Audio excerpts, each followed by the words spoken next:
Hello everyone, so welcome to my channel Academy Villa. I am Astos and let's begin today's class. So आज की जो video है उसमें हम part 2 लेकर आए हुए हैं. चैप्टर हमारा है 8 और क्लास 12 की जो इंग्लिश की बुक है जिसका नाम है how free is the press, उसका पार्ट 2 है ये वीडियो. और इसका पार्ट 1 देखने के लिए आप इस वीडियो के डिस्क्रिप्शन में जाके वहाँ पे लिंक देख सकते हैं. ठीक है, लिंक पे क्लिक करेंगे आपको पार्ट 1 मिल जाएगा. तो शुरू करते हैं इस वीडियो को, क्योंकि हमने पार्ट 1 में अप टू 7 पैराग्राफ तक कवर किया था. तो यहाँ पर हम पार्ट 8 से यानी कि पैराग्राफ 8 से शुरू करेंगे और उसको आप लिंक करने की कोशिश करिएगा. तो चलते हैं, शुरू करते हैं इस वीडियो को. इसमें लिखा है बट स्टिल मोर सीरियस, यानी कि अभी तक थोड़ा मैं एक बार रिकैप कर दूं कि हमने पिछली की वीडियोस में जो हमने देखा था कि किस तरीके से जो प्रेस है, how free is the press, यानी कि प्रेस कितनी हद तक फ्री है और किस तरीके से अपनी चीज़ों को वो रिप्रेजेंट करता है. होता कुछ और है, दिखाता कुछ और है. इन सारी चीज़ों पर हमने डिस्कस किया था. उसी के सिलसिले में आगे बढ़ते हुए इस पैराग्राफ में और भी चीज़ें जानने को मिलेंगी. और ये चैप्टर थोड़ा लंबा है तो हो सकता है इसके कुछ और पार्ट्स की वीडियोस भी आएँ. तो अभी आप जानोगे कि और क्या मुद्दे के ऊपर बात होने वाली है. तो यहाँ लिखा है कि but still more serious because more subtle. Subtle मतलब सूक्ष्म होता है, इसको सटल पढ़ेंगे, बी इज साइलेंट हियर. तो but still more serious because more subtle than the control applied to individual papers by various kinds of interest is the control and censorship exercised by the press upon the news and opinion which it disseminates. देखिए यहाँ पे क्या कहा जा रहा है. तो बात ये है कि यहाँ पे बोला जा रहा है कि जो चीज़ें, यानी कि जो न्यूज़ और जो ओपिनियंस है ना, जो विचार, जो मत जो लोगों के होते हैं, क्योंकि पेपर का काम क्या है, प्रेस का काम क्या है, यही सारे न्यूज़ या ओपिनियंस को एक तरीके से सबके बीच लेकर आना, राइट. तो यहाँ पर क्या कह रहा है, सबसे बड़ी बात तो तब निकल के आती है, यानी कि सीरियस इशू तब होता है ना, जब क्या होता है कि जो प्रेस वाले हैं, ये प्रेस वाले अपनी ही चीज़ों को, है ना, अपने ही न्यूज़ और ओपिनियन पे लोगों तक जो न्यूज़ पहुंचाना था, लोगों की जो राय रखनी थी, उस पे ही अपना ही सेंसरशिप इम्पोज कर देते हैं. ये कहीं ज़्यादा सीरियस इशू है, ये कहना चाह रहे हैं.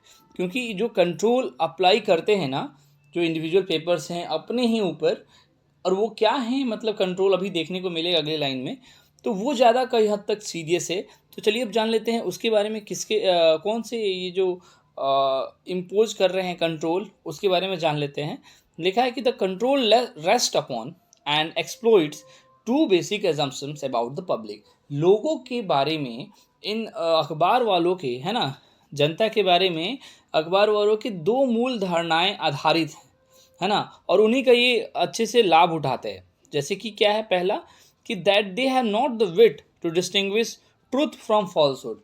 जो अखबार वाले हैं ना, वो ऐसा सोचते हैं कि जो लोग हैं ना, वो सच और झूठ में भेद नहीं कर सकते, यानी कि इनके बीच की जो गैप है उसको नहीं समझ सकते हैं. उनको जो भी परोसा जाएगा वो सच मान लेंगे, ऐसा पेपर वालों का मानना है, प्रेस वालों का मानना है. जो दूसरा इनका एजम्पशन है प्रेस वालों का, जो कंट्रोल ये अप्लाई करते हैं अपने ही न्यूज़ और ओपिनियंस पे, वो क्या है कि that they do not care at all that a statement is false provided it is a titillating. Titillating का मतलब होता है गुदगुदाने वाला और एक तरीके से इंटरटेनमेंट वाला न्यूज़. तो कहना चाह रहा है, एक तो बता दिया उन्होंने कि जो इंसान है, जो लोग हैं, वो जो जनता है, वो इतनी बुद्धिमान नहीं है कि वो सच्चाई और झूठ के बीच में फ़र्क पता कर पाए. और दूसरी बात ये है कि वो केयर ही नहीं करते हैं कि दिया हुआ स्टेटमेंट जो है, जो कि उन्हें गुदगुदा रहा है ना, जो उन्हें टिटिलेटिंग कर रहा है, वो कितने हद तक गलत है, मतलब वो गलत है ऐसा वो सोचते ही नहीं है.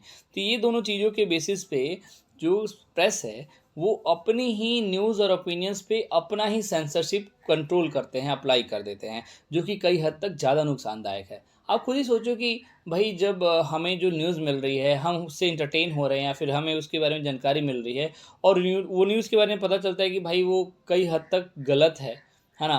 क्योंकि ये तो न्यूज़पेपर वाले अपना खुद ही, हम प्रेस क्या करते हैं, सेंसरशिप अप्लाई कर देते हैं प्रेस वाले. इसी वजह से क्या होता है, वो चीज़ें हमें सही हद तक नहीं मिलती है. आगे क्या है कि neither assumption is flattering and indeed between the language use privately by the late north Northleaf about his British reader and the language used publicly by Hitler about his German reader, there is little to choose.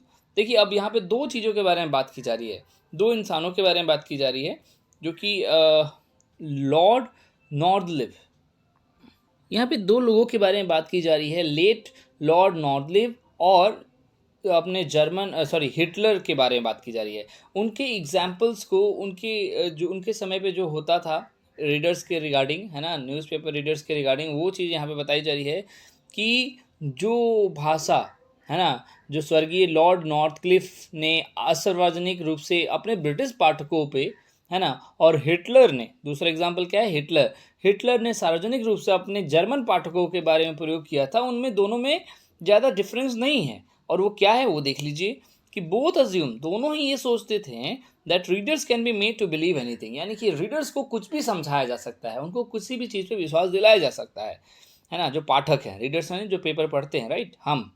The result is that accurate reporting, और इसी का नतीजा क्या हुआ भाई, कि जो accurate reporting, जो सही सही मायने में रिपोर्टिंग पहले हुआ करती थी, which use to be the pride of the old fashioned independent newspaper, जो कि एक पहले का गर्व माना जाता था, पुराने ज़माने का जो न्यूज़पेपर था इंडिपेंडेंट, उसके तौर तरीके जो थे, बहुत तरीके से न्यूज़ को पब्लिश करता था, बहुत सच्चाई होती थी। तो वही कह रहे हैं कि पहले के ओल्ड फैशन जो इंडिपेंडेंट न्यूज़पेपर के तरीके थे, तौर तरीके, वो चेंज हो गए और has largely given place to reporting which is at best slipshod and worst tendentious. Slipshod का मतलब होता है केयरलेसली, और टेंडेंसियस का मतलब पक्षपातपूर्ण, यानी कि अब आजकल की जो न्यूज़ है ना, है ना, वो जो कि पुराने किस्म के समाचार पात्रों पर हमें गर्व हुआ करता था, उसके बजाय आज किस चीज़ ने स्थान ले लिया है, ऐसे समाचारों ने जो कि अयथार्थ हैं, यानी कि उसको केयरलेसली लिखा जाता है, और ना ही और साथ ही साथ ये भी है कि पक्षपातपूर्ण है, यानी किसी के हित में नहीं होता है, किसी एक कैटेगरी में चला जाता है, पार्शियलिटी है, कुल मिला के हम कह सकते हैं। तो ये पुराना ट्रेंड जो है चेंज हो चुका है। आगे देखते हैं। I should like to illustrate with quite trivial example drawn from personal experience। अब देखिए, जो भी ये चीज़ें हैं हम पढ़ रहे हैं, ये कौन बता रहा है, डॉर्थी एल्सेयर जो कि हमारी राइटर हैं, वो कहती हैं कि मैं एक काम करती हूँ, अपने व्यक्तिगत अनुभव के कुछ मामूली उदाहरण देकर स्पष्ट करना चाहती हूँ कि किस प्रकार से, है ना, the various ways by which both fact and opinion can be distorted, मतलब किस प्रकार से विभिन्न ढंगों से तथ्य व विचारों को एक तरीके से डिस्टॉर्ट किया जाता है। डिस्टॉर्ट मीन्स उसको विकृत, यानी कि पूरा तोड़ मरोड़ के परोसा जाता है लोगों के सामने। तो वो उसके लिए मैं कुछ एग्जाम्पल देना पसंद करूंगी। So that a kind of smear of unreality is spread over the whole newspaper page from report of public affairs down to the most casual items of daily gossip. वो कहना चाह रही है ना कि देखिए, मैं कुछ एग्जाम्पल देती हूँ अपना पर्सनल एक्सपीरियंस, और ये बताना चाहूँगी कि किस तरीके से आजकल के जो न्यूज़पेपर है ना, वो क्या करते हैं, अनरियलिटी का एक लेप लगा देते हैं हमारे न्यूज़पेपर के पन्नों में, है ना, मतलब अनरियलिटी मतलब जो सच्चा नहीं है ना, झूठ का एक लेप लगा देते हैं पूरे न्यूज़पेपर के पेजेस पे, from reports of public affair down to the most casual items of by, मतलब वो क्या करते हैं ना कि अधिकतम जो बहुत सनसनीखेज गपशप होती हैं, उन सारे समाचारों से वे भर देते हैं, है ना, अवास्तविकता, है ना, जो कि मैंने पहले ही बोला अनरियलिटी, इसका एक लेप लगा देते हैं। तो वो उसके लिए एग्जाम्पल देती है। चलिए 10th पैराग्राफ पढ़ते हैं। वो क्या है, पहला उनका टॉपिक है, वो कहना चाहती हैं कि किस तरीके की न्यूज़ आजकल चल रहे हैं बहुत ट्रेंड में, और किस तरीके से परोसा जा रहा है लोग तक, वो देखिए। तो पहला वो कहती हैं कि सेंसेशनल हेडलाइंस, जिसको हम बोलते हैं सनसनीखेज शीर्षक, है ना, हेडलाइंस दिया जाता है बहुत ही सनसनीखेज, लोग देख के अट्रैक्ट हो जाते हैं उसको, है ना। तो कुछ ऐसे न्यूज़ होते हैं। दूसरा होता है फॉल्स एम्फेसिस, यानी कि झूठा महत्व देके कुछ वर्ड्स वगैरह लिख के लोगों को अट्रैक्ट लुभाया जाता है। एंड सप्रेशन ऑफ कंटेक्ट, और सही बात है, जो मेन मुद्दा होता है उसको तो छुपा दिया जाता है ना, सप्रेशन मतलब दबा देना। तो वो एक एग्जांपल देती हैं और बताती हैं कि इस सारी चीज़ों को वो कैसे जस्टिफाई करना चाहती हैं, बताना चाहती हैं। तो वो कहती हैं कि दिस ईयर 1941, मतलब वो जब लेख लिख रही थी उसके बारे में बता रही हैं कि इसी साल 1941 में एट द मालवर्न कॉन्फ्रेंस, जब मैं मेलबर्न कॉन्फ्रेंस में थी, है ना, I read a paper dealing with the theological grounds for the church concerns with political and sociology, with the complementary dangers of Pietism and Caesarism, and with the importance of incarnation doctrine in this connection। वो कहना चाह रही है ना कि उन्होंने Melbourne conference के दौरान एक पेपर पढ़ा, और वो पेपर जो था किसके बेस पे था, राजनीतिक और सामाजिक तत्वों के बारे में था, किसके, चर्च की, है ना। ये जो राजनीतिक संदर्भ में बात की जा रही थी, वो किसके बारे में थी, चर्च के रिगार्डिंग थी। और वो रिलेट करना चाह रहे थे उसको, है ना, भक्तिवाद और तानाशाही से, है ना। पिटिज्म मतलब भक्तिवाद और सीजरिज्म मतलब तानाशाही, कि इनके खतरे और इस संदर्भ में और एक और चीज़ इंपॉर्टेंट था, इनकारनेशन डॉक्ट्राइन, यानी कि जो ईसा मसीह को माना जाता है कि वो इंसान और भगवान का एक रूप थे, तो उनका अवतरण कैसे हुआ, उनका जन्म कैसे हुआ, ऐसे करके। तो अवतरण के सिद्धांतों के महत्व पर एक लेख लिखा था उन्होंने, लिखा हुआ था, जो कि उन्होंने पढ़ा था। वो लिखा उन्होंने नहीं था, वो बस उन्होंने लिखा यहाँ पे आई रीड, उन्होंने पढ़ा था एक लेख, ठीक है। तो मैं एक बार फिर से बताता हूँ, मतलब ये कहना चाह रही हैं कि 1941 में उन्होंने एक पेपर पढ़ा जिसमें चर्च के राजनीतिक और सामाजिक हितों के बारे में धर्म विज्ञान के आधार पर कुछ चीज़ों के बारे में डिस्कस किया गया था, और उसमें ये भी बताया गया था इनकारनेशन डॉक्ट्राइन, है ना, अवतरण के जो सिद्धांत थे उनको भी डिस्कस किया था। तो देखिए बात कहाँ है, और मतलब बात क्या है, और अभी थोड़ी देर में पता चलेगा कि इसे कैसे न्यूज़पेपर पब्लिश करता है, वो देखिएगा, लिंक करिएगा, अभी से पहले से ही बता देता हूँ। अब देखिए फिर क्या हुआ, वो कह रही हैं कि आउट ऑफ 8,000 वर्ड्स, मतलब जो उन्होंने लेख पढ़ा उसमें लगभग 8,000 शब्द थे, तो उसमें से सम 250 dealt with the connection between Caesarism and an undue emphasis placed on sexual as contrasted with financial morality।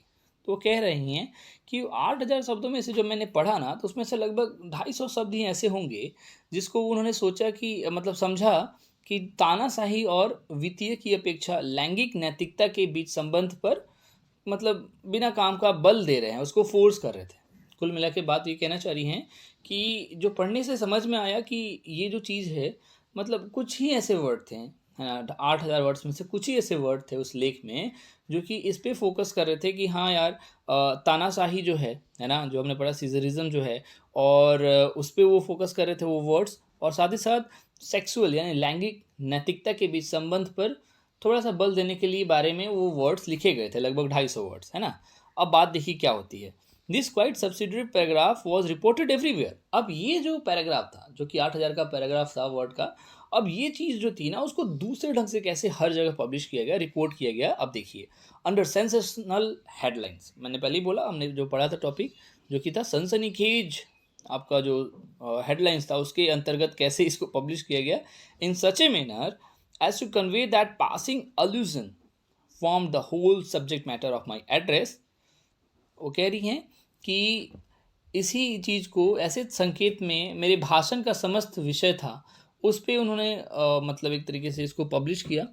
देखिए वो बताना चाह रही हैं कि ये जो चीज़ थी ना, उसको उन लोगों ने ऐसे रिप्रेजेंट किया कि लगा कि ये जो 250 वर्ड्स हैं जो कि बहुत ही अट्रैक्टिव हैं, मतलब मुद्दे वाली बात इनको लगी, इसी को उन्होंने ऐसे तोड़ मरोड़ के प्रस्तुत किया कि ऐसा लगने लगा कि ये जो संकेत मेरे भाषण का समस्त विषय था। मतलब ये जो भी अलूजन क्रिएट किया गया था कि भाई यहाँ पे लैंगिक नैतिकता के बीच संबंध दिखाया जा रहा है, तानाशाही है, वित्तीय संबंध है, ये सारी चीज़ों को। अब देखिए आगे क्या है, out of the 8,000 words about theology, the reporters picked the only one which they presumed their readers capable of understanding, to wit fornication। देखिए पूरे 8,000 वर्ड में से एक वर्ड उन्होंने ऐसा चुना जैसा उनको लगा कि ये वर्ड हमारे पाठकों के समझने में सक्षम है, और उस वर्ड का नाम था फॉर्निकेशन। फॉर्निकेशन का मेन जो वर्ड होता है हिंदी में, वो होता है व्यभाचारी। अगर ये एग्जैक्ट हिंदी है व्यभाचारी, बट मैं इसको इलिस्ट्रेट करता हूँ। एक्चुअल फॉर्निकेशन का मतलब होता है कि सेक्सुअल रिलेशनशिप बिटवीन एक अनमैरिड मैन और एक अनमैरिड वुमेन के बीच में जो सेक्सुअल रिलेशनशिप होती है उसको हम फॉर्निकेशन बोलते हैं। तो देखिए बात क्या थी, बात थी आपकी नैतिक लैंगिक नैतिकता के बारे में, संबंध के रिगार्डिंग थी, इसमें कुछ डिस्कशन थे, वो भी 250 वर्ड्स में बस, है ना। और यहाँ पे उन्होंने तोड़ मोड़ को कैसे प्रस्तुत किया, फॉर्निकेशन के रूप में। आप खुद ही सोचो कि क्या लेवल था उनकी प्रिंटिंग का, प्रेस का, है ना। तो देखिए उन्होंने इस तरीके से उस वर्ड को ही, क्योंकि लोग जो हैं ये वर्ड को अच्छे से समझ पाते हैं, तो इस वर्ड को मुद्दा उठाया गया, और इसी वर्ड को ज़्यादा फोकस करके प्रेस ने क्या किया, न्यूज़ को रिलीज़ कर दिया। और हेडलाइन थी, सेंसेशनल हेडलाइन थी, यू द रीडर, आप जो पाठक हैं, will appreciate this compliment, appreciate the compliment, आप अवश्य ही आप एक तरीके से इसका मूल्यांकन कर सकते हो, अभिनंदन करोगे, है ना, अप्रिशिएट करोगे इस बात का। I will however add for your comfort that this report was not made by a pressman from your favorite paper especially selected for his understanding of ecclesiastical affairs, है ना। तो आपको बता दूँ ये लिखा है एक्लीजियस्टिकल, इसका मतलब होता है चर्च से बिलोंगिंग, यानी चर्च से संबंधित मामलों के बारे में। तो वो बताना चाह रही हैं कि आप तो भाई पाठक लोग खुश हुए होंगे ये सब पढ़ के, है ना, अप्रिशिएट करे होंगे, बट मैं आपको इस बात की ओर इशारा करना चाहती हूँ, ये बता दूँ कि आप मानते होंगे कि यह जो रिपोर्ट है ये आपके पसंदीदा समाचार पत्र में, है ना, आपके फेवरेट न्यूज़पेपर में किसी आपके ऐसे पत्रकार ने पब्लिश की होगी जिसको बहुत कुछ आता होगा, लेकिन ऐसी नहीं बात है। ऐसी बात नहीं है कि जिसने भी पब्लिश किया है वो उसको इसका कुछ मतलब जानता ही नहीं है वो, है ना। एक्लेसियास्टिकल अफेयर, गिरजा संबंधित कोई उसको धर्म रिलेटेड ज्ञान नहीं है, बस उसने तो पब्लिश कर दिया है। देखिए मतलब रीज़न क्या है उसका, वो बताती हैं कि all the distorted reports emanated from a news agency. Emanated मतलब उद्गम होना, उसका जन्म होना। तो इस टाइप की जो न्यूज़ होती है ना वो किसी एक न्यूज़ एजेंसी से आती है। एंड द इंडिविजुअल एडिटर्स, कभी कभी एक व्यक्तिगत संपादकों का उलाहना भी दिया जाता है कि हाँ इन्होंने ही पब्लिश किया है। when remonstrated with word for the most part content to deserve वो रिस्पॉन्सिबिलिटी, और जब इस सब बातों के लिए लोगों को उलाहना दिया जाता है कि भाई आपने क्या ही पब्लिश कर दिया है, तो वो अपना पल्ला झाड़ने लगते हैं और इसमें संतुष्ट हो जाते हैं। This is how you learn what happens at public meeting. और इस तरीके से आप समझ सकते हो कि जब पब्लिक मीटिंग होती है तो किस तरीके की चीज़ें निकल कर आती है। तो आप खुद देख लो हुआ क्या था, मतलब उस आर्टिकल में था क्या एग्जैक्ट में, 250 वर्ड्स में, 8000 में से 250 वर्ड में कोई क्या था, लेकिन उसको कैसे परोसा गया लोगों के सामने में मिर्च मसाला ढाल के, तो आप देख ही सकते हो। तो ये जो चीज़ थी उसके बारे में उन्होंने बताया। अगला टॉपिक उन्होंने बोला है गार्बलिंग। जो गार्बलिंग का मतलब होता है विकृतीकरण, ठीक है, मतलब एक तरीके से you can say giving confused information, है ना, आपको भटकाना, राह से भटकाना, कैसे न्यूज़ में दिया जाता है वो बताया जा रहा है यहाँ पे। This is the special accomplishment of the press interviewer. मतलब ये विकृतीकरण का डेफिनेशन दिया जा रहा है कि यह जो है ना इंटरव्यू लेने वालों के, है ना, प्रेस के इंटरव्यू लेने वालों की विशेष उपलब्धि है। कैसे वो भटकाते हैं, बातों को कुछ पूछते हैं और रिप्रेजेंट कुछ और करते हैं। ठीक है, चलिए वो अपना एक्सपीरियंस शेयर करती हैं। आगे बोलती हैं, during the production of my latest play, एक समय की बात है जब मैं अपना बहुत ही लेटेस्ट मैं अपना प्ले नाटक लिख रही थी, तो मुझे से इंटरव्यू लिया गया और मुझसे पूछा गया what were my plans for the future, मेरे भविष्य के क्या क्या प्लान्स है इसके बारे में पूछा गया। I replied that I never made plans, मैंने बताया कि भाई देखो ऐसा है मैं प्लान्स वगैरह नहीं बनाती, and that I preferred writing plays to novels, though novels paid better, and that financially consideration notwithstanding, है ना। तो वो कहती हैं कि देखो ऐसा है कि मैं योजनाएं नहीं बनाती और मैं उपन्यासों की बजाय नाटक लिखना अधिक पसंद करती हूँ। यहाँ पे लिखा है I preferred writing place to noble, यानी कि नोबल से ज़्यादा मैं नाटक लिखना अधिक पसंद करती हूँ। भले ही दो यद्यपि उपन्यास जो है लिखने में पैसा अधिक मिलता है, अच्छा सैलरी मिलता है, उस पर अधिक धन मिलता है ना, and that financial consideration not with standing, और वो ये भी बोलती हैं धन का विचार होते हुए भी यदि मुझे नाटक लिखने का अवसर प्राप्त हुआ तो ना, एग्जाम्पल के तौर पे एक और चीज़ बताती है यहाँ पे कि if the opportunity right a plate where to present itself, for example जैसे मैं एग्जाम्पल देती हूँ कि another commission for the Canterbury, है ना, Canterbury festival, I should undoubtedly write it. वो कहना चाहती हैं कि एक बार मतलब उन्होंने कैंटरबरी महोत्सव होता है वहाँ पे, है ना, तो उसमें उन्होंने एक नाटक लिखने का मौका मिला था। तो उन्होंने इस चीज़ का जिक्र कर दिया था कि जब उन्हें बड़े बड़े फेस्टिवल्स के थ्रू अगर उन्हें कुछ रेफरेंस मिलता है, उन्हें अप्रोच किया जाता है कि भाई आप नाटक लिखिए, तो लोगों ने, जो इंटरव्यूअर था उसने कुछ अलग वे में इसको रिप्रेजेंट कर दिया कि देखो भाई क्या है, आगे देखिए पर क्या होता है कि this reply duly appeared in the press in the form कि मिस शेयर्स जो हैं सेड, उन्होंने कहा है कि she would write no more plays except on commission, यानी कि मिस शेयर ने कहा है कि अब वो नाटक नहीं लिखेंगी जब तक उन्हें अच्छे कमीशन नहीं मिलेंगे। देखिए अब बात क्या थी, उन्होंने बस इतना बोला था कि मुझे कैंटरबरी फेस्टिवल में जो मौका मिला था, मतलब ये बहुत बड़ा फेस्टिवल होता है, तो इसमें जो मौका मिला था नाटक लिखने का, तो उन्होंने बस इसका जिक्र किया था, है ना, और इन्होंने रिप्रेजेंट कर दिया कि भाई ये कह रही हैं कि जब इन्हें अच्छे से अप्रोच नहीं किया जाता है, बड़े बड़े कंपनियों से नहीं अप्रोच किया जाएगा नाटक लिखने के लिए, तब तक ये नाटक लिखना बंद कर देंगे। अब सोच लीजिए आप खुद ही कि क्या चल रहा है यहाँ पे। ठीक है, आगे देखते हैं। ट्वेल्थ पैराग्राफ जो है वो है ब्लैंड परवर्जन। ब्लैंड परवर्जन का मतलब जो होता है वो ये है कि ब्लैंड मतलब होता है व्यंग्यात्मक, है ना, व्यंग कसना। और परवर्जन का मतलब होता है डिस्टॉर्शन, विकृतियाँ। तो इस प्रकार की जो कह सकते हैं विकृत करने वाली जो भी चीज़ें हैं, है ना, आपको व्यंग्यात्मक तौर पे विकृत करने वाली जो चीज़ें थी उसके बारे में यहाँ पर डिस्कस किया जाएगा। Together with the interviewer's playful habit of making a statement himself and attributing them to his victim make reported interview singularly unreliable reading. तो वो कहना चाहती हैं कि जो इंटरव्यूअर्स होते हैं, जो कि इंटरव्यू लेते हैं, जैसे अभी थोड़ी देर पहले हमने पढ़ा कि उनका इंटरव्यू लिया जा रहा था, तो वो जो इंटरव्यूअर्स होते हैं ना, उनकी एक प्लेफुल हैबिट होती है, उनकी एक हमेशा की आदत होती है।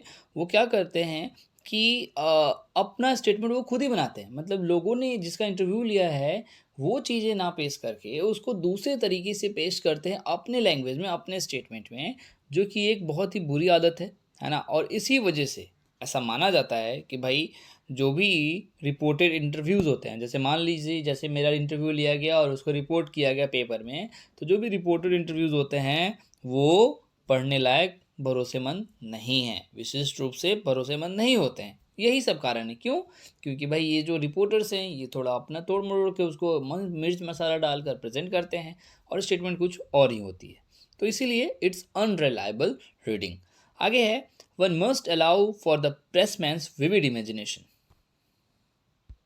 सॉरी, तो यहाँ पे कहा जा रहा है कि वन मस्ट अलाउ, यानी कि हर किसी को, जो प्रेसमैन है यानी कि जो समाचार लिखते हैं, समाचार पत्र वालों की बात की जा रही है, उनकी विविड इमेजिनेशन, उनकी जो कह सकते हैं ना विशिष्ट रूप से एक तरीके की कल्पना शक्ति जो है ना, उसके बारे में भी कुछ बातें कही उन्होंने।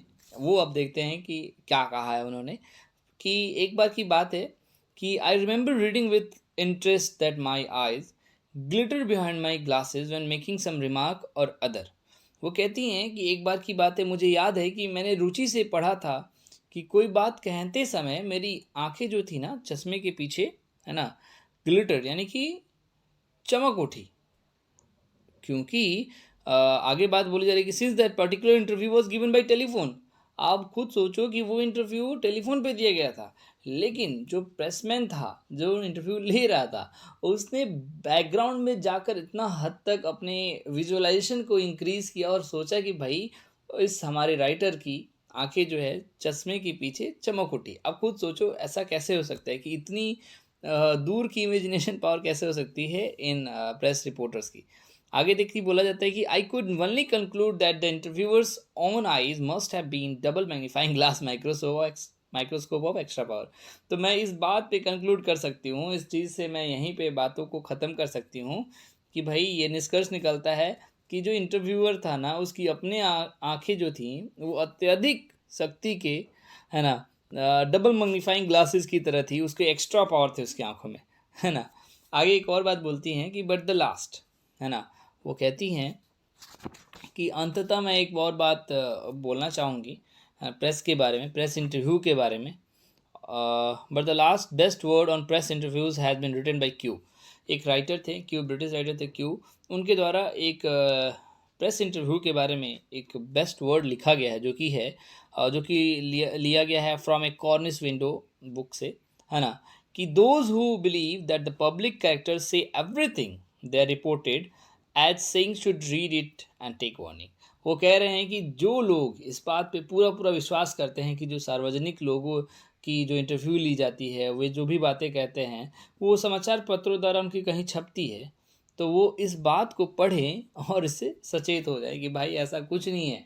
लोग इंटरव्यू लेते हैं कुछ और छापते हैं कुछ और, है ना। और कुछ गलत होता है तो भाई इल्ज़ाम भी मढ़ देते हैं कि हाँ भाई इस बंदे ने इंटरव्यू दिया था तो इसी ने गलत बोला था। तो देखिए ऐसे कुछ है जो बातें उजागर कर रही हैं डॉर्थी एल्सेयर्स। अब है 13 paragraph, sorry,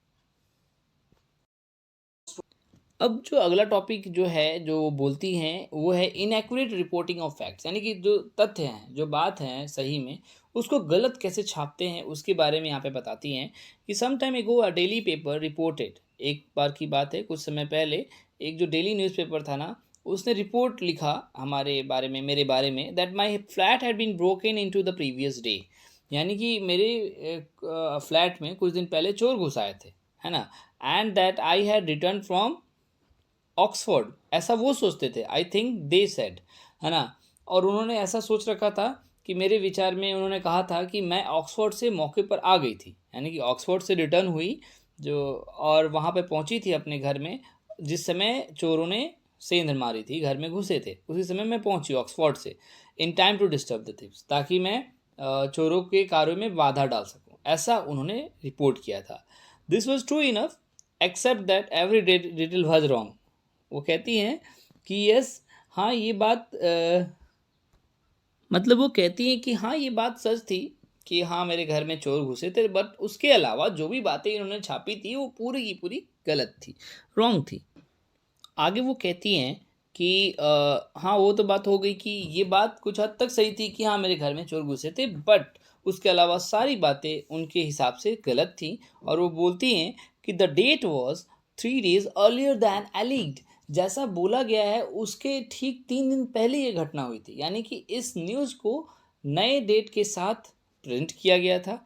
I was not an Oxford but at the Kings garden party, और ये भी बोल रही हैं कि भाई मुझे दिखाया गया कि मैं ऑक्सफोर्ड पार्टी से रिटर्न आई थी, बल्कि ऐसा बिल्कुल नहीं है, मैं वहाँ पे किंग्स गार्डन पार्टी पे थी, है ना, मैं वहाँ पे थी। और जो बात बोली जा रही कि मैं रिटर्न आई थी, नहीं भाई, and the intruders had been disturb not by me but most likely by the newspaper boy. वो कहती हैं कि देखो जो बताया गया है कि मेरे द्वारा चोरों को विघ्न डाला गया था, नहीं ऐसा बिल्कुल नहीं है, मुझे ऐसा लगता है कि हाँ, कि जो न्यूज़पेपर बॉय होगा ना वो आया होगा, तो इस वजह से चोर डर कर भाग गए होंगे, ऐसा है। तो ये अपनी बात बता रही हैं कि भाई रियलिटी तो ये थी लेकिन छापा कुछ और गया है। फिर लिख रही हैं कि बता रही हैं कि the interest here lies in the probable reason for the misstatement, है ना। यहाँ पे मज़े की बात क्या है, इंटरेस्ट यानी कि जो इंटरेस्ट के साथ पेपर में छापा गया है, वो उसका मेन पीछे मकसद क्या था कि the date had to be change to conceal that the fact the news was already cold, यानी कि ऐसा बताने के लिए ये डेट चेंज किया गया था कि ये न्यूज़ ऑलरेडी वैसे तो 3 दिन पुरानी थी, लेकिन ये न्यूज़पेपर वालों ने इस डेट को न्यू डेट के साथ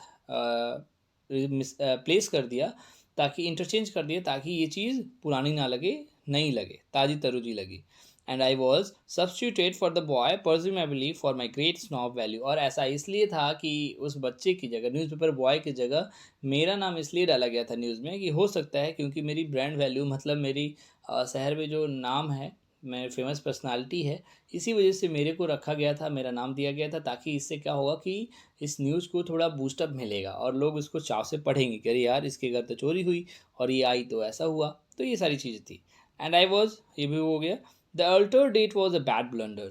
वो बोलती हैं कि ये जो तिथि जो चेंज की गई थी वो बहुत बड़ी गलती थी।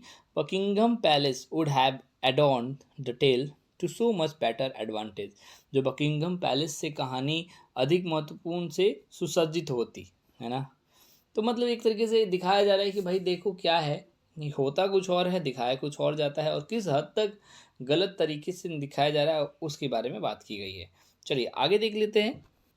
अगले टॉपिक के बारे में वो बताती हैं कि plain reversal of the fact, मतलब पूरी तरीके से, है ना, तथ्यों को कैसे स्पष्ट रूप से उलट फेर कर देना, है ना, होता है कुछ और उसको पूरी तरीके से अपोजिट कर देना, वो दिखाया जा रहा है इसके एक एग्जाम्पल के थ्रू। वो बताना चाहती हैं कि उनके साथ एक घटना घटी थी, जो ये बता रही हैं कि on a summon for unshaded lights a letter of mine was read to the bench explaining that my servant had carefully drawn the curtains. Summon का मतलब आपको पता ही है, जैसे कि सम्मन भेजा जाता है कोर्ट कचहरी में, तो आपको पेशी की जाती है और आप आते हो तो सम्मन भेजा जाता है। और ये बोला जा रहा है कि एक बार की बात है जब मुझे सम्मन भेजा गया था और मैं पहुंची थी, तो मेरा लेटर को रीड किया जा रहा था बेंच, बेंच यानी कि जो जज वगैरह बैठे रहते हैं पैनल में, उनको उनका बेंच बोला जाता है। वो बैठने वाले बेंच नहीं, वो पूरे के पूरे जो जज का ग्रुप है उसको हम बेंच कहते हैं। तो बोला जा रहा है कि मेरा एक लेटर था, उसको पढ़ा जा रहा था बेंच के सामने, यानी कि जजों के सामने, एक्सप्लेनिंग दैट माई, उसमें बताया जा रहा था कि मेरे सर्वेंट ने केयरफुली, ड्रॉन द कर्टेन, बहुत सावधानी पूर्वक, है ना, ध्यान पूर्वक पर्दे डाले थे, but that there had proved unfortunately to be a defect in the curtain themselves, परंतु दुर्भाग्य से पर्दों में त्रुटि सिद्ध हुई थी, है ना। ऐसा बोला गया था कि पर्दे नौकर ने डाले, लेकिन दुर्भाग्यवश ऐसा प्रूव हो गया वहाँ पे कि भाई त्रुटि सिद्ध हो गई थी, कि दुर्भाग्य से पर्दों में ही त्रुटि थी। अब क्या होता है कि जो लोकल न्यूज़पेपर वाले थे उन्होंने क्या रिपोर्ट किया वो देख लीजिए कि मिस सेयर्स, है ना, said that a servant had forgotten to draw the curtains. और उन्होंने तो भाई बिल्कुल ही न्यूज़ को चेंज कर दिया और बोला कि मिस सेयर्स जो थी उन्होंने कहा है कि उसका नौकर पर्दे डालना भूल गया था। अब बताइए बात क्या थी और क्या ही प्रेजेंट किया गया, पूरा रिवर्स करके फैक्ट को, है ना। This was calculated to cause pain and distress to my servant, ऐसा इसलिए किया गया था ताकि मेरे नौकर को जानबूझकर दुख पहुंचाने के लिए किया गया था। But why should anybody care, लेकिन कोई इसकी परवाह क्यों करे। तो इस तरीके से हमने 14 पैराग्राफ कवर कर लिए हैं। आइए देख लेते हैं 15 पैराग्राफ में क्या है ना। लिखा है रैंडम एंड ग्रेटिट्यूअस इन्वेंशन। तो रैंडम एंड ग्रेटिट्यूअस, रैंडम का मतलब होता है बिना उद्देश्य का, है ना, और ग्रेटिट्यूअस मतलब बिना उद्देश्य, बिना आधार का, यानी कि निरुद्देश्य और निराधार। इन्वेंशन कहा जा रहा है कि बिना किसी उद्देश्य का और बिना किसी आधार के वो लोग जो न्यूज़पेपर वाले हैं वो खुद ही अपने समाचारों का इन्वेंशन कर देते हैं, उसका आविष्कार कर देते हैं। अब वो कैसे, इसके बारे में फिर से डॉर्थी एल सेस कुछ बताती हैं, जो कि है यहाँ पर हम पढ़ते हैं इसे। Without consulting me at all a small and a gossipy paper, है ना, कहती हैं कि मेरे से बिना कंसल्ट किए, मेरे से बिना बातचीत किए एक छोटे और गॉसिपी न्यूज़पेपर वाले ने क्या किया, रिसेंटली इन्फॉर्म्ड इट्स रीडर, उसने अपने पाठकों को ये बताया कि भाई ऐसा है कि the two of my favourite hobbies were gardening and keeping cats. अब देखिए भाई, उन्होंने पता नहीं किस तरीके से मेरे बारे में पता किया, है ना, मेरे से तो इंटरेक्ट नहीं किए थे, लेकिन उन्हें न्यूज़पेपर वालों ने ये पब्लिश कर दिया कि भाई डॉर्थी एल सेयर्स के जो इंपॉर्टेंट फेवरेट हॉबीज़ हैं वो दो हैं, जो कि गार्डनिंग एंड कीपिंग कैट्स, यानी कि बागानी और बिल्लियों को पालना। अब देखो बात क्या आती है, बताती हैं डॉर्थी एल सेयर्स कि I do not see why anybody should want to know my hobbies. मुझे ये पता ही नहीं चलता है कि आखिर कोई मेरे हॉबीज़ के बारे में क्यों जानना चाहता है, लेकिन चलो ठीक है, but if they do it it would surely be better to mention the right ones. ठीक है, किसी को जानने की ज़रूरत भी है तो वो सही सही चीज़ें डाले ना, मेरे बारे में सही चीज़ें मेंशन करे कि हाँ मुझे ये पसंद है। अब बात क्या है ये देख लीजिए कि दिस चॉइस वॉज पेक्युलरली अनफॉर्चुनेट, है ना। वो कहती हैं ये जो चयन था विशेषकर अभाग्यपूर्ण था कि if there is anything I detest, मतलब कोई किसी चीज़ से मुझे घृणा है तो वो है बागवानी। और देखो यहाँ पर रिप्रेजेंट किया गया कि भाई उन्हें गार्डनिंग पसंद है, उल्टा हो गया ना पूरी तरीके से। और फिर से बोलती हैं कि and although my household always includes a necessary cat, और यद्यपि मेरे घर में आवश्यक बिल्ली एक शामिल है, which lives in the kitchen and it's suppose to catch mice, और जो कि किचन में रहती है और चूहों को अक्सर पकड़ा करती है, तो I have little to do with it, मेरा उससे कोई वास्ता नहीं है सिवाय इसके कि except to remove it and its hair from the chairs and cushion. यहाँ बस मेरा इतना ही काम है उसके साथ कि मैं उसको कुर्सियों से हटाते फिरती हूँ, गद्दों से हटाते फिरती हूँ, और उसके कुछ बाल गिरे होते हैं तो वो हटाना पड़ता है ना। And open the door for it from time to time under protest, और ये भी करना पड़ता है कभी कभी गुस्से होकर उसके लिए दरवाज़ा खोलना भी पड़ता है। Shortage of domestic staff has since constrained me to live on more intimate terms with the cat। और ऐसा इसका भी रीज़न है कि मैं इस बिल्लियों के साथ, मतलब अपने घर के बिल्ली के साथ ऐसा इंटरेक्ट होकर क्यों रहना पड़ रहा है, क्योंकि मेरे घर में घरेलू सेवकों की कमी थी, इसी कारण मुझे बिल्ली के साथ इंटरेक्ट होना पड़ रहा था। और ये चीज़ को दूसरे तरीके से रिप्रेजेंट किया है कि भाई बिल्ली रखना मुझे पसंद है। अब बताइए ये कौन सी बड़ी बात है, ये कौन सी अच्छी बात है, मतलब, है ना। और but if he is a hobby then so are the handyman in the daily women. वो कहती हैं कि अगर ये मेरा शौक़ है तो भाई ये जो हैंडीमैन और डेली वुमेन वाले पत्रिकाएं हैं ये भी तो शौक़ ही हैं, मतलब वो एक तरीके से तंज कसती है। तो देखिए इस तरीके से यहाँ पे न्यूज़ के आविष्कार भी किए जाते हैं। चलिए आगे देख लेते हैं। लिखा है कि deliberate miracle mongering. Deliberate miracle mongering का मतलब होता है जानबूझकर कुछ ऐसे न्यूज़ फैलाना जो कि चमत्कार टाइप का लगे, मिरेकल लगे, है ना, जादुई चीज़ लगे। तो उसके बारे में वो कहती हैं एक चीज़ के मतलब इसका एक एग्जांपल देती हैं कि हुआ क्या था। It was recently reported in various local papers that in a public address I had delivered some 20,000 words in the space of an hour and a quarter. वो कहती हैं कि रिसेंटली हाल ही में एक कुछ लोकल पेपर्स के द्वारा ये चीज़ रिपोर्ट की गई थी, पब्लिश की गई थी कि एक पब्लिक एड्रेस में, है ना, एक सभा में मैंने यानी कि डॉरोथी एल सेयर ने लगभग 20,000 वर्ड्स बोले थे 1 घंटा 15 मिनट में। क्वार्टर मतलब 15 मिनट्स, यानी कि लगभग 75 मिनट में मैंने 20,000 वर्ड्स बोले हैं, जो कि मुझे भी नहीं पता इतना मैंने बोला है। और ये चीज़ पब्लिश की गई थी, जो कि एक तरीके से जादू ही है ना, क्योंकि जाहिर सी बात ये है कि this would in any case have been impossible, कि किसी भी तरह से ये संभव है ही नहीं कि भाई 75 मिनट में 20,000 वर्ड्स कोई बोल सके, है ना। तो हुआ क्या था एक्चुअल में कि actually the reporter had the full text of my speech in his hand. देखा जाए तो उसके पास मेरा पूरा टेक्स्ट था जो कि मुझे भाषण में बोलना था, वो पूरा पूरा लेटर उसके पास भी था, रिपोर्टर के पास, जिसमें ऑलरेडी लिखा हुआ था कितने वर्ड्स थे, and you could have seen for himself that it consider of almost exactly 8,000 words. मतलब बस उसमें 8,000 वर्ड्स थे जो कि मैंने स्पीच में बोला था, बट उसने क्या किया, उसको 20,000 लिखकर मिर्च मसाला डाल दिया और उसको एक मिरेकल बना दिया, है ना, जादुई चीज़ बना दी। अब वही बोला जा रहा है कि द एरर वाज दस प्रिसाइजली 150%। देखा जाए तो यहाँ पे कितनी परसेंट की चूक हुई, कितनी परसेंट का एरर न्यूज़ था, गलत था, वो कि 150%। क्यों? क्योंकि 8,000 का डबल हो जाएगा, यानी कि 100 यानी 16,000, और उसका 50% हो जाएगा 4,000। 16,000 4,000 20,000 हो जाएगा। तो लगभग 150% गलत न्यूज़ छपी थी। A useful figure on ways to base one's estimate of truth in reporting. कहा जा रहा है कि यह एक उपयोगी आंकड़ा है जिससे कोई भी रिपोर्ट की सत्यता का अनुमान लगा सकता है कि भाई क्या चल रहा है एक्चुअल में।